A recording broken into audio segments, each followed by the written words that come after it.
Boa noite, graça e paz. Vamos revê-los. Quero convidar o irmão para que abra sua Bíblia no Evangelho de Mateus, capítulo 20.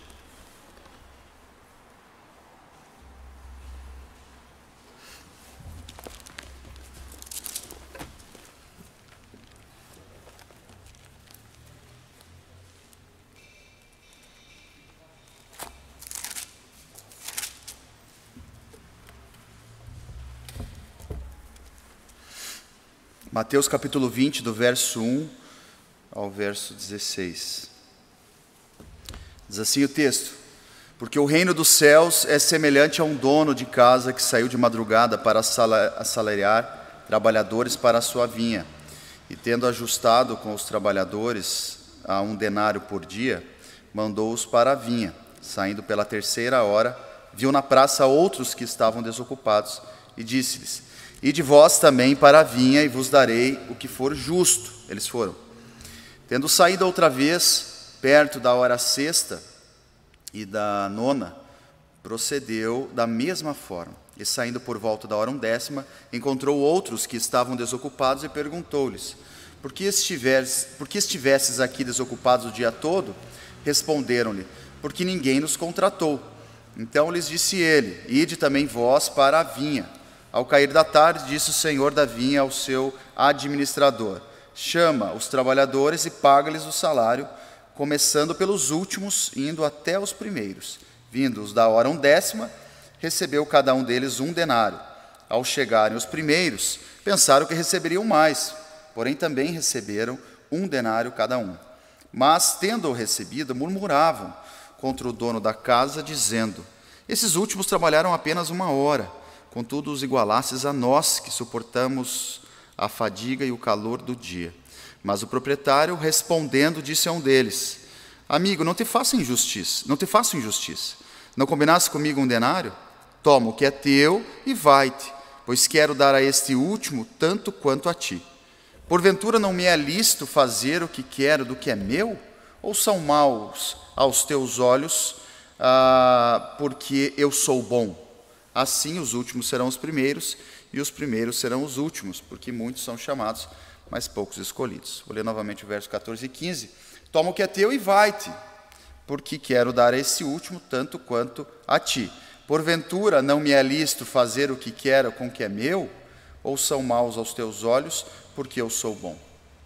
Amém. Pai querido, obrigado por esse texto que nós lemos. Fala conosco agora, por favor, esse é o nosso desejo em nome de Jesus. Amém. Amados, o mundo, quem gosta de futebol já ouviu essa expressão várias vezes, quando comentaristas lá, futebol está chato, né? Futebol está chato porque não pode fazer mais nada, não pode fazer firula no jogo, porque o outro já fica bravo, etc. E aí essa expressão, ela é também transportada para o restante da nossa vida. Há quem diga que o mundo está chato, né? O mundo está chato porque você não pode hoje mais omitir a opinião da forma como gostaria, sobre o risco de ser o quê? Ser preso já, né?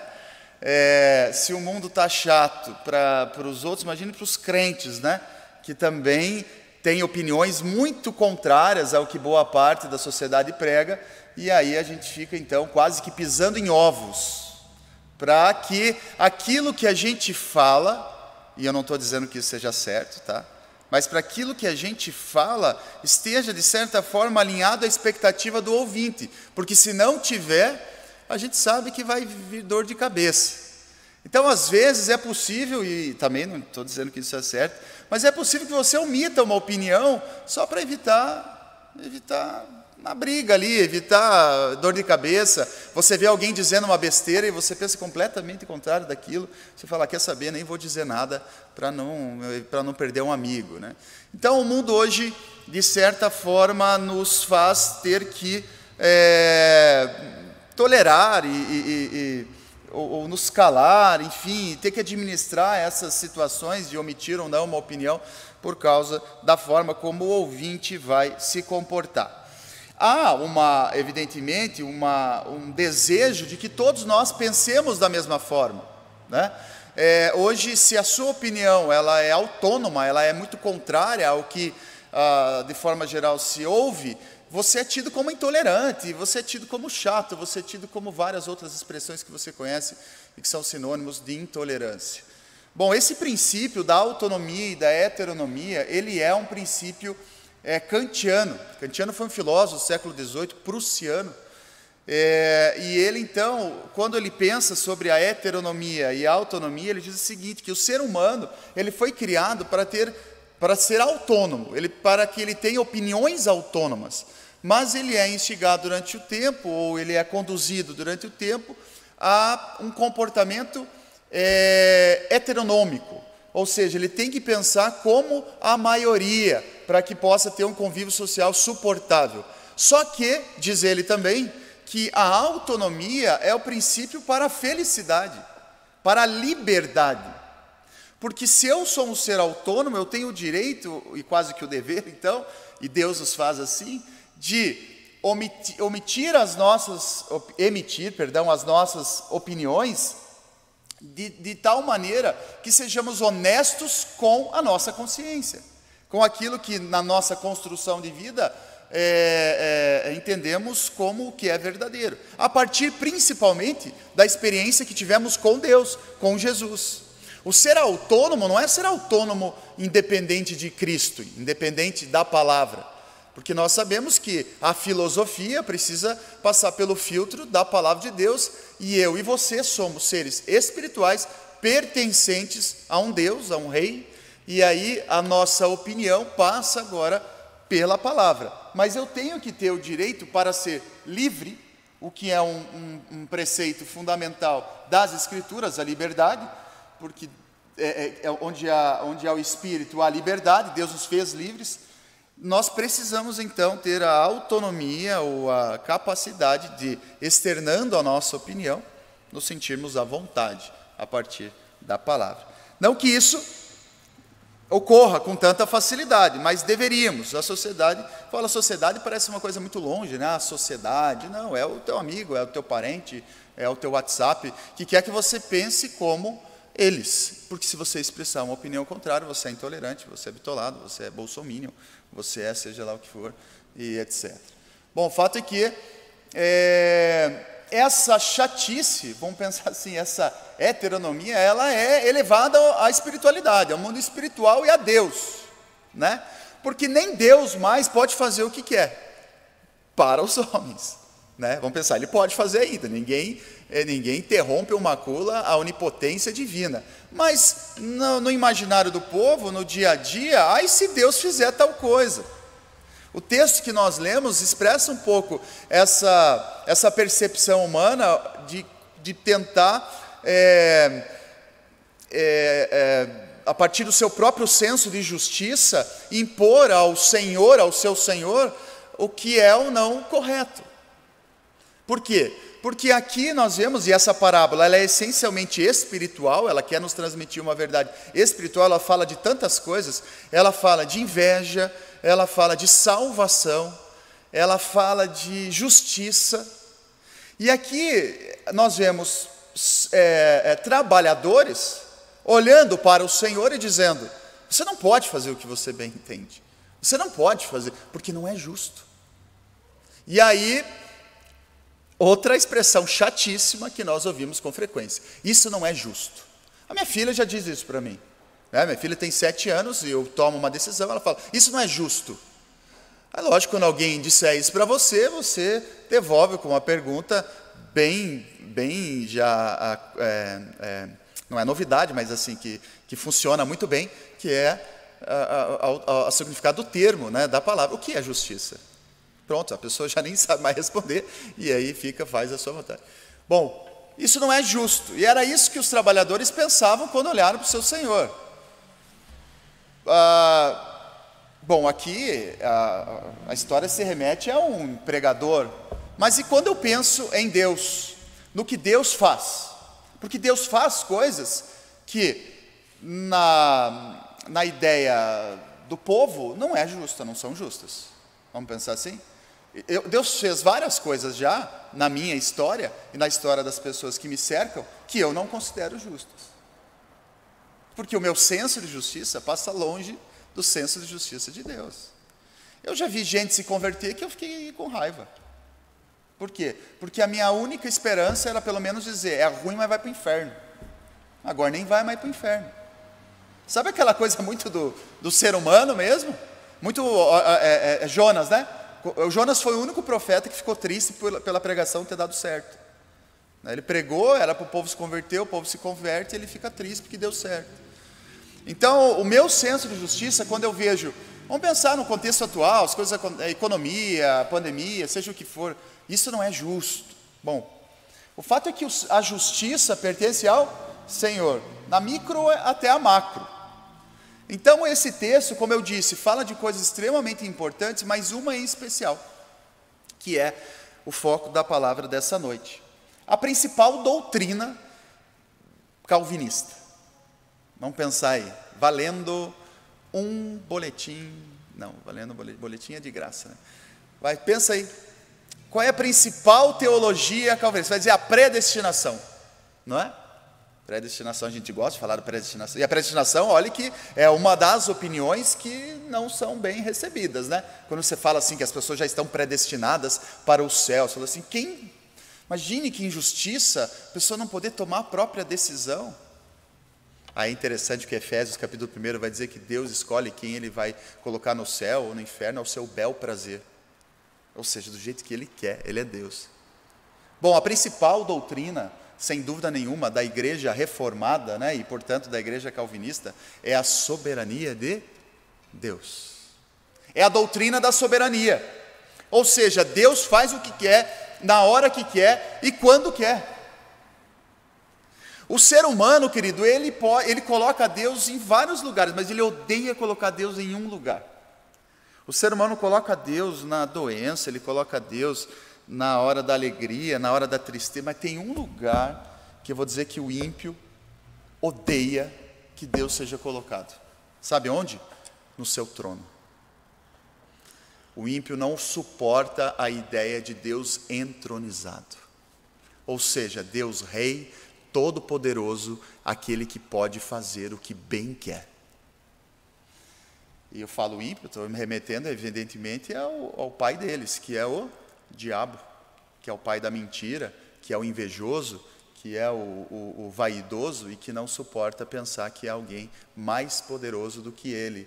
E há sim, sem dúvida, o Rei dos Reis, aquele que é criador de todas as coisas, aquele que está entronizado. Bom, essa doutrina da soberania de Deus, ela é sobejamente encontrada nas Sagradas Escrituras, e em um texto especial traduz muito bem isso, que é o de Isaías 46, verso 9 a 10. Olha que lindo esse texto. Lembrai-vos, esse texto aqui, lembrai-vos das coisas passadas da antiguidade. Olha só, que eu sou Deus, e não há outro. Aqui eu paro já para dizer assim, Deus é o único da sua espécie. Deus é único. Quando você fala assim, há outros deuses, você pressupõe de que, sei lá, se houvesse outros deuses, Deus seria mais um entre eles, não é? Quando a palavra de Deus coloca deuses em D minúsculo, é uma forma de que nós entendamos como o ser humano compreendia algumas entidades, intitulando-as como deuses, quando na verdade nunca foram e nunca serão, porque Deus é único. Só existe um dessa espécie, Deus triuno. Então, quando ele diz assim, que eu sou Deus e não há outro, eu sou Deus e não há outro semelhante a mim, que desde o princípio anuncio o que há de acontecer e desde a antiguidade as coisas que ainda sucederão.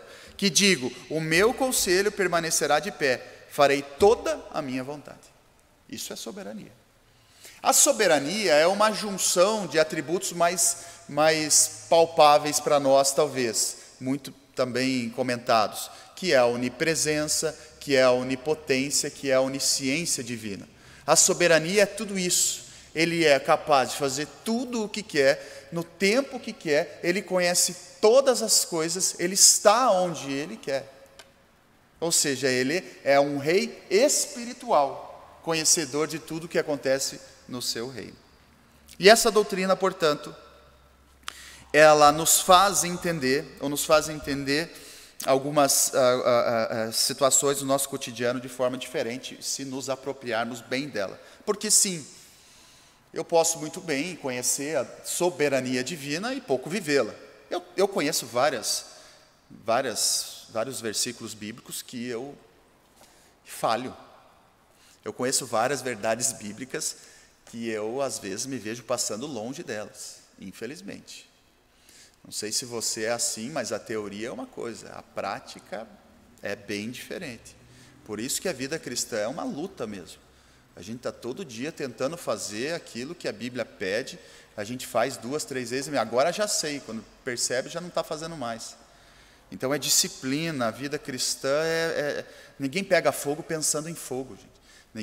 Ninguém se molha pensando em água. Ninguém se queima pensando em fogo, né? Ninguém se molha pensando em água. A gente só se molha se a gente pegar na água.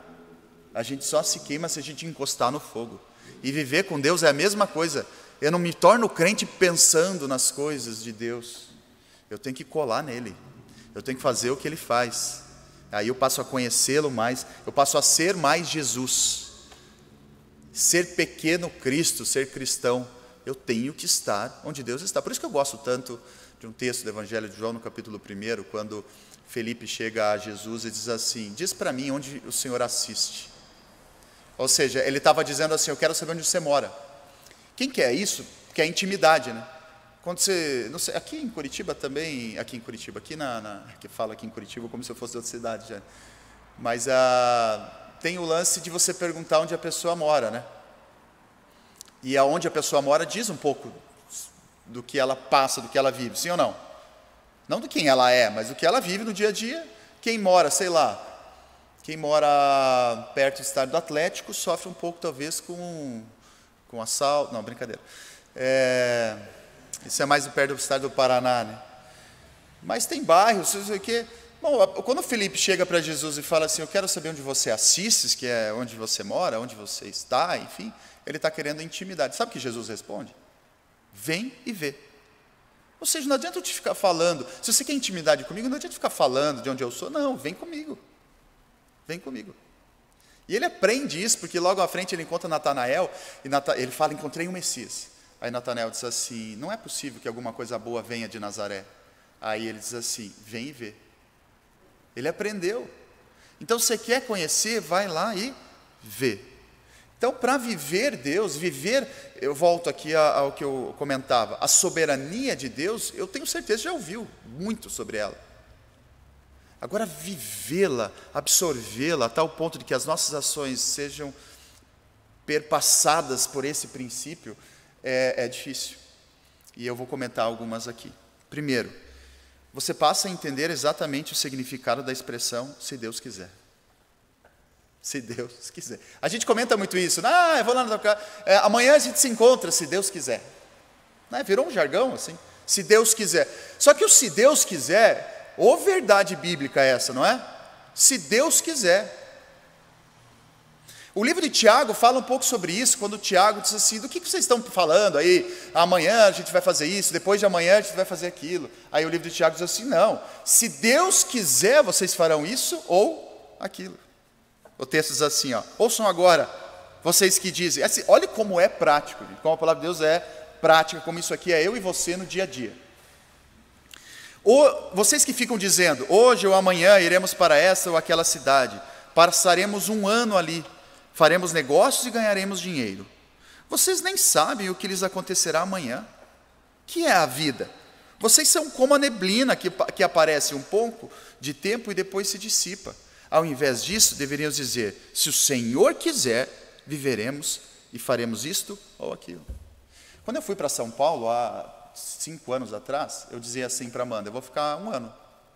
Quero ter essa experiência de morar lá e trabalhar no Mackenzie. Eu dizia isso, quero ficar 1 ano. Eu já estou há 5.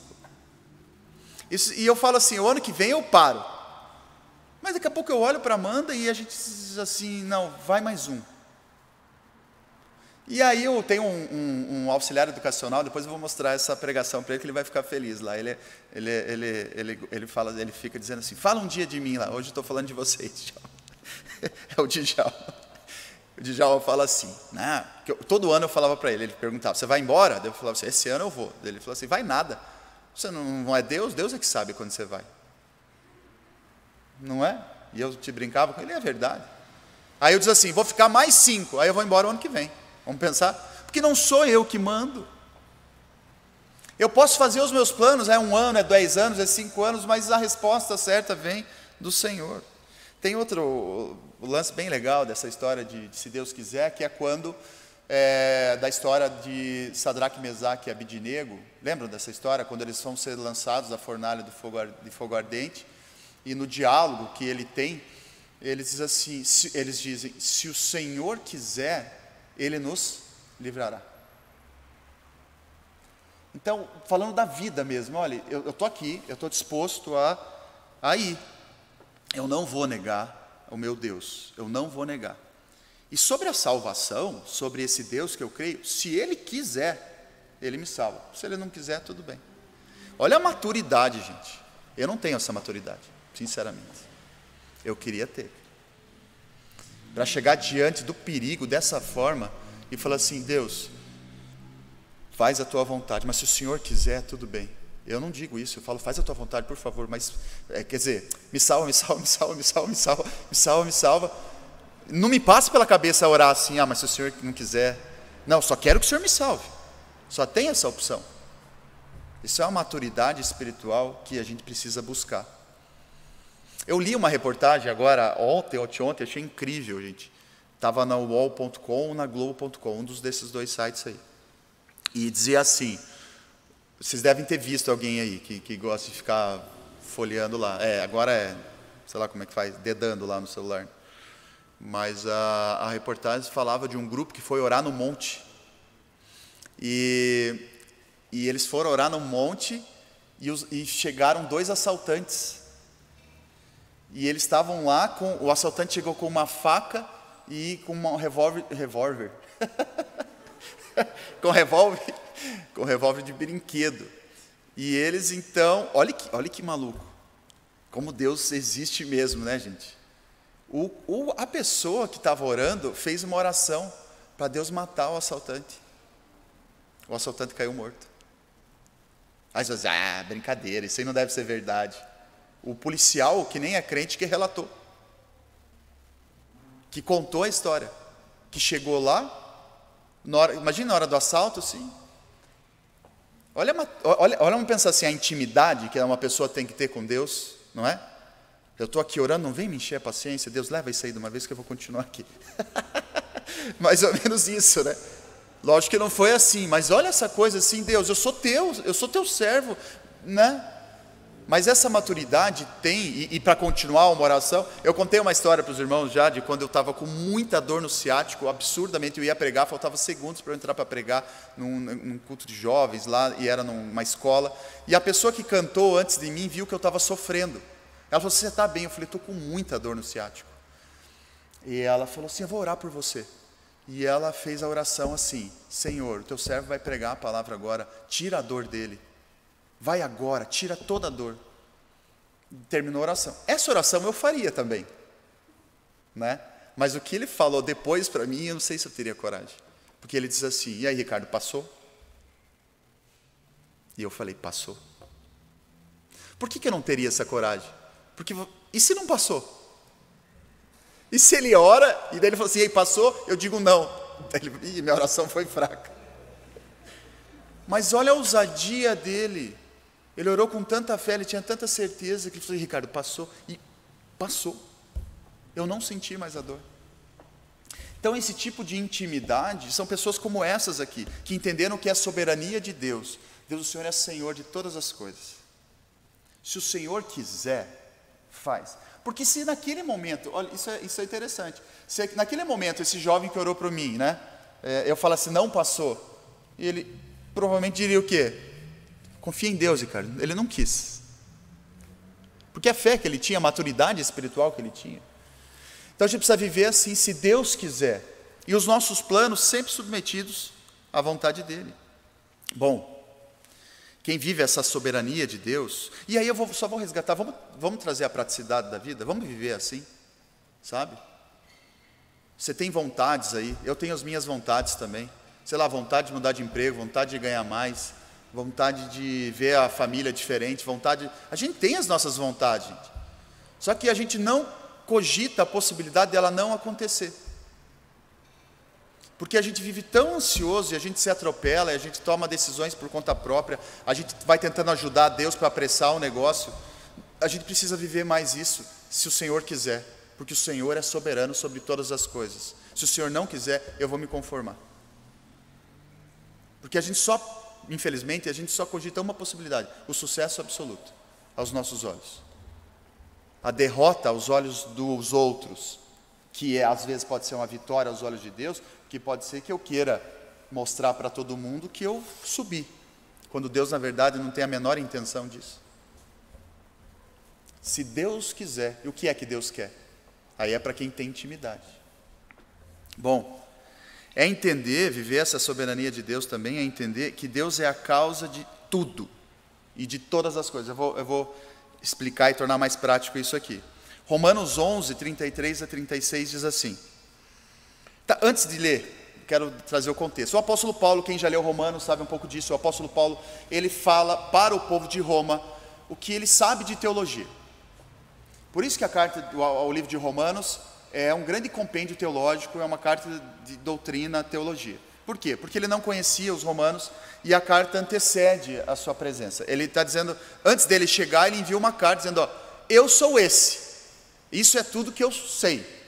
Então, ele se apresenta por meio dessa carta.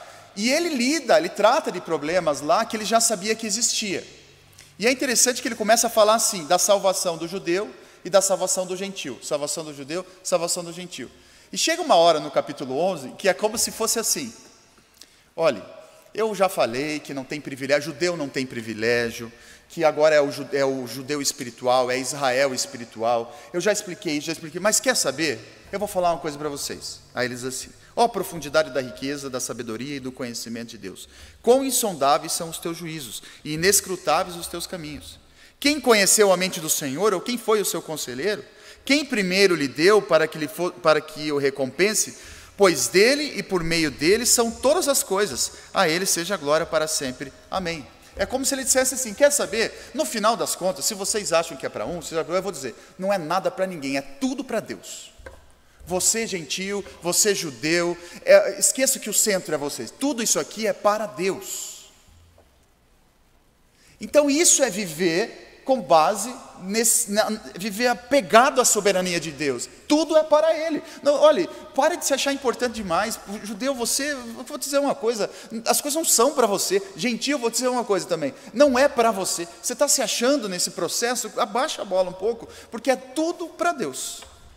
Então esse sentimento que você tem de que, olha, eu preciso, não, esquece isso aí.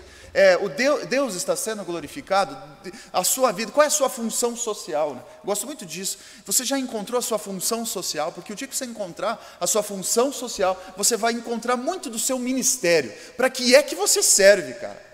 Para que é que você veio ao mundo? Não foi para que a sua vida gire em torno do seu próprio umbigo. Foi para que você abençoe a vida de outras pessoas. A sua função social no reino de Deus. Então, porque é para Ele. Como é que hoje você ajuda outros? Porque quando Pedro pergunta a Jesus, você me ama? Ele pergunta 3 vezes. Na terceira vez, e Deus diz assim, então tá bom, então apacenta as minhas ovelhas. Ou seja, se você me ama, você está falando que você me ama. Se você me ama mesmo, cuida de quem eu amo. Apacenta as minhas ovelhas. Então, se eu digo para Deus que eu o amo, o meu ministério tem que ser o de aliviar a dor dos outros, tem que ser o de abençoar as outras pessoas, quietinho, na minha, sem que a mão direita fale para a esquerda o que ela faz, vou abençoar a vida dos outros. Aí sim, aí eu estou sendo crente vivendo, porque é para Ele, porque senão vai ser para mim.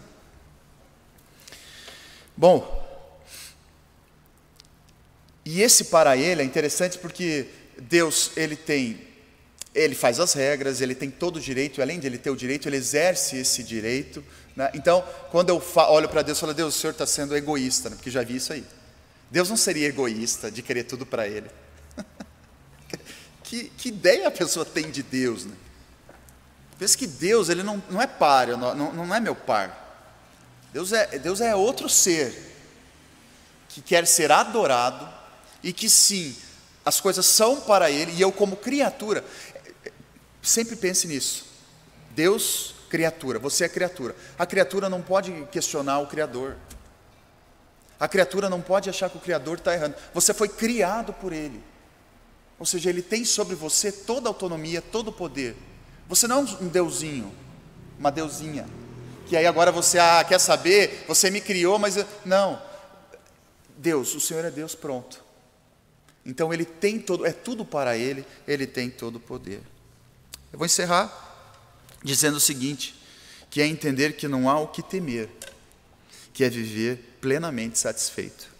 Jeremias capítulo 32, o verso 40 a 41. Jeremias 32, 40 a 41. Diz assim: farei com eles aliança eterna, Deus falando ao povo, segundo o qual não deixarei de lhes fazer o bem, e porei o meu temor no seu coração, para que nunca se apartem de mim.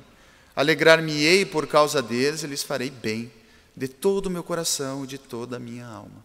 Olha que promessa maravilhosa. Bom, se a soberania de Deus passa por a sua onipotência, quer dizer que Ele tem poder para fazer isso.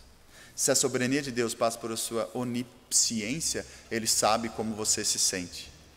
A soberania de Deus passa por a sua onisciência e a sua onipotência, a sua onipresença, ou seja, Ele te completa. Você é um ser que é 100% contemplado por Deus nas suas demandas, não no atendimento às suas vontades, mas no tratar um coração que precisa ser preenchido por Deus para se sentir satisfeito. O que isso quer dizer? Eu posso não ter tudo o que eu quero, mas eu tenho um Deus que me preenche e me faz pleno. E aí, portanto, eu posso viver baseado na certeza de que eu sempre terei as minhas orações respondidas no sentido de me sentir bem. O se sentir bem, repito, não é ter tudo o que você ora, o que você quer, é ser 100% preenchido por um Deus que te faz bem.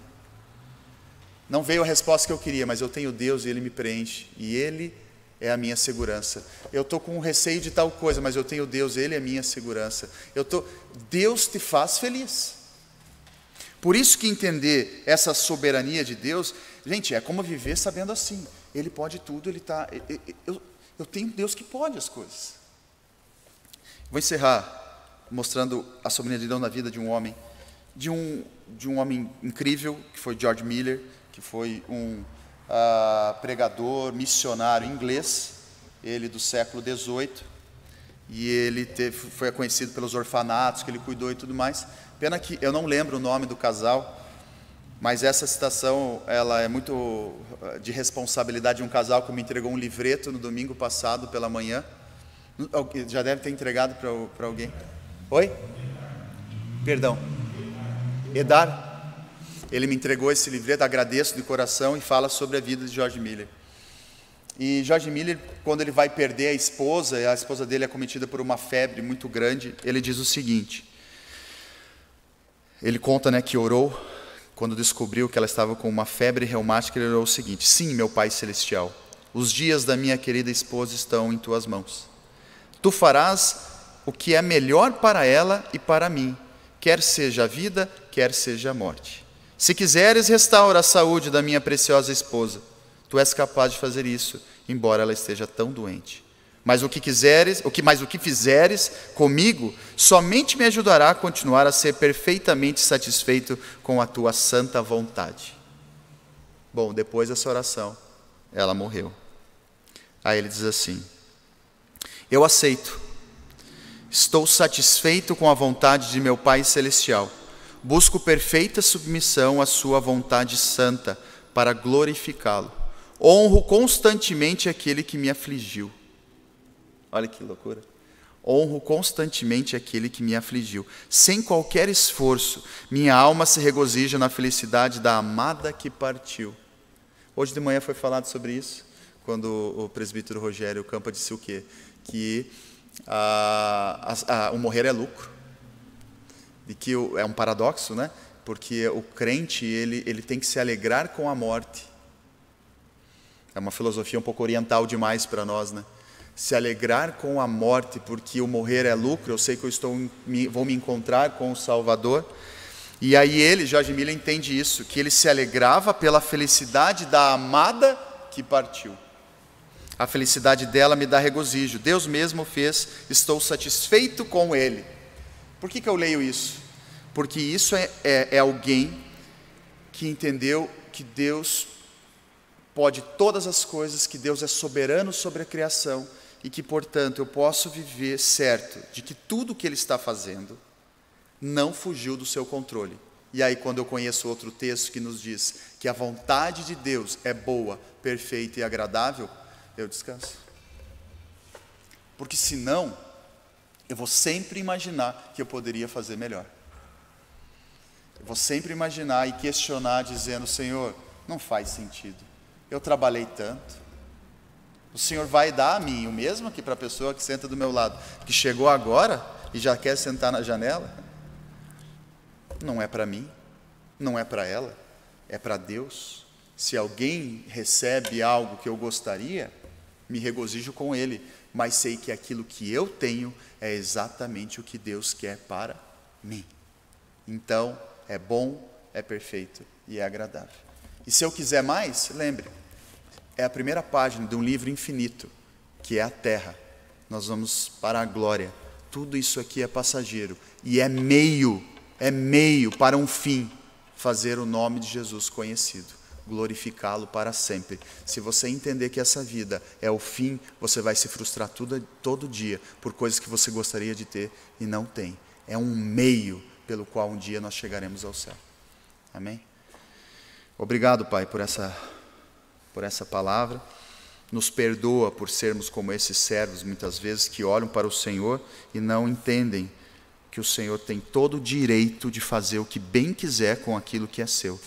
Nos faz viver, Pai, apegados a essa soberania que nos traz maturidade suficiente para dizer que o Senhor faça o que quiser, porque eu estou satisfeito. Vivendo, Pai, apegados a essa soberania, a ponto de dizer: não há o que temer, porque eu sei que o Senhor faz tudo que é bom, perfeito e agradável. A ponto de dizer que tudo é para o Senhor é o fim de todas as coisas. Em nome de Jesus. Amém. Obrigado, queridos. Coloquemos em pé e vamos entoar.